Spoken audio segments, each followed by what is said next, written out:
Well, one thing I learned is that that I wish I had known earlier in life was that this gentleman, a friend of mine, passed away not too long ago, and I've always been a quote like a warrior, a defender of the people and women and children is how I look at it. And much like a wolf looks after its pups, much like a bear looks after its cubs, you could become between those two animals, between a mother and her cub, or between a wolf and her cub. You got a problem, because they're not going to turn and walk away. They're going to turn and fight back. They're going to defend, for sure. I'll guarantee it. And it don't matter what size animal you pick with. Go near a bird's nest and see what the birds do to you to protect their babies. They're protecting their future. And I think humans should start to take that protection into place too. But that doesn't mean with a gun or with going out and hurting people. Another way is through the environment. Protect them. Learn your role as a custodian of the earth. Protect it. Help it. The mother does everything she can to protect us. Look how beautiful this day is where I'm sitting right now. She's given this to us, and she ain't charging a penny.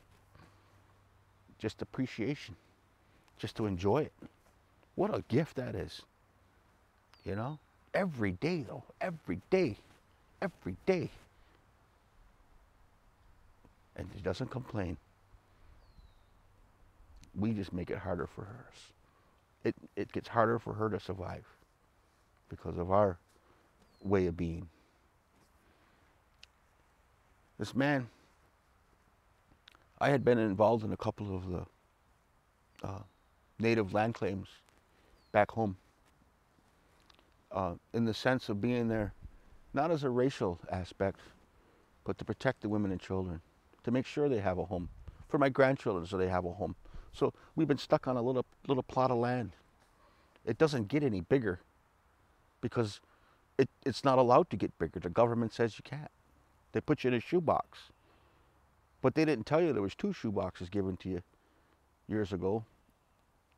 They only allowed you this one. So as the younger children are growing up, they're realizing, hey, that's our shoebox too. So they want it back because they need to provide a home for their home. How many homes can you put together? You know, nobody wants to live clustered. Everybody likes their freedom. You know, their little room to breathe, or space, their little elbow room, if you will. You know. At any rate, this gentleman passed away, and he was a wampum worker. He was a good friend of mine. His name was Andrew. And on my finger, I wear the wampum shell from quahog. I was at a church in New York City, across from Washington Square, Judson Church, to be correct. And we were doing a show there. I go every December down there and do this show. And a man had just came over to me and told me that my friend Andrew had passed away.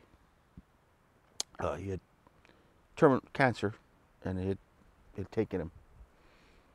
And I felt so strongly and so badly about it, but I didn't really. I guess it's difficult when you hear news like that on the road, because you have to turn a different face for the people that are walking in that don't know how you feel, because you need to make economically, you need to make the sales, you know.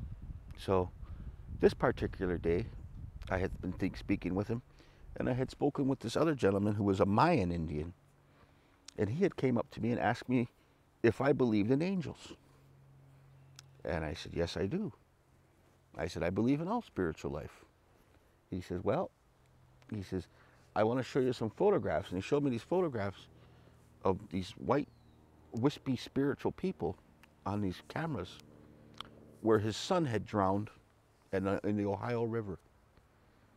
And it looked just like people standing there hugging each other at the funeral home. And I said, why are you showing me this? And I didn't put 2 and 2 together right there at that point. Anyways, I thanked him, And he went back over to his booth, and a gentleman walked into the church downstairs. And he had long white hair, a long white beard. He wasn't dressed fancy. They say the Creator will come to you. He doesn't exploit himself. He can come in any form, any shape. So I was cordial to the gentleman. Me and my other two friends were sitting there, we were eating lunch. And I seen him walk around. I guess what you would call in New York City, what they would at first glance of this person, quote, street person. But that doesn't make him any less or any less than who he is. He looked like a friendly man to me. He walked over to my booth and he asked about wampum. He wanted to know what wampum was. And I pointed out my ring. And I said, this is wampum right here. Oh, he says, what is it then? I said, well, it comes from the quahog shell. I said, and we hold it in respect for good deeds.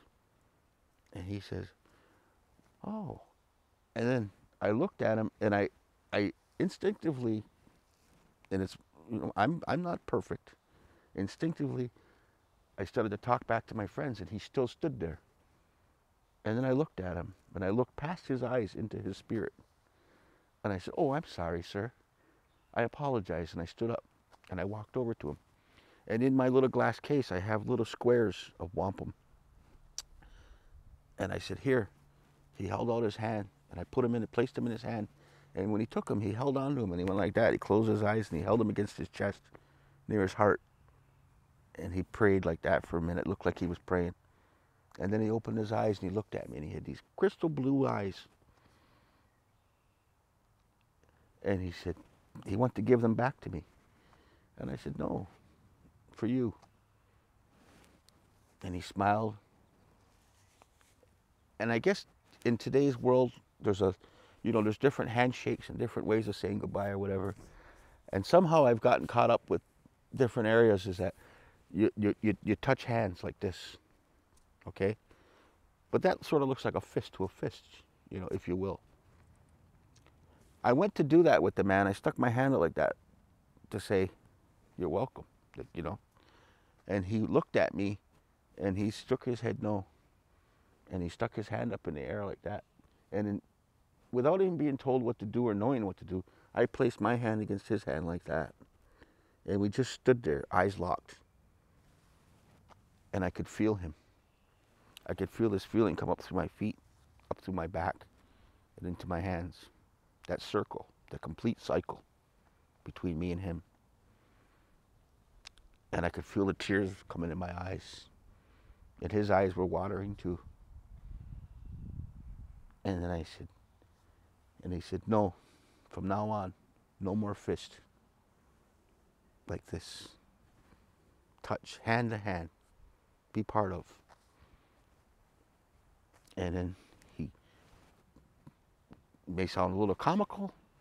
He curtsied, bowed, said thank you very much. And I've never seen him again. But he left me with a great message. And one of the messages is that as I think about my grandsons and my granddaughters growing up in life, I hope they don't have to make the fist to survive. I hope they're able to make friends in peace like this. Onigiwahe, skenagowage. The good words. Because all I ever learned from that was as many times I was hurting people physically, I was hurting myself 10 times worse.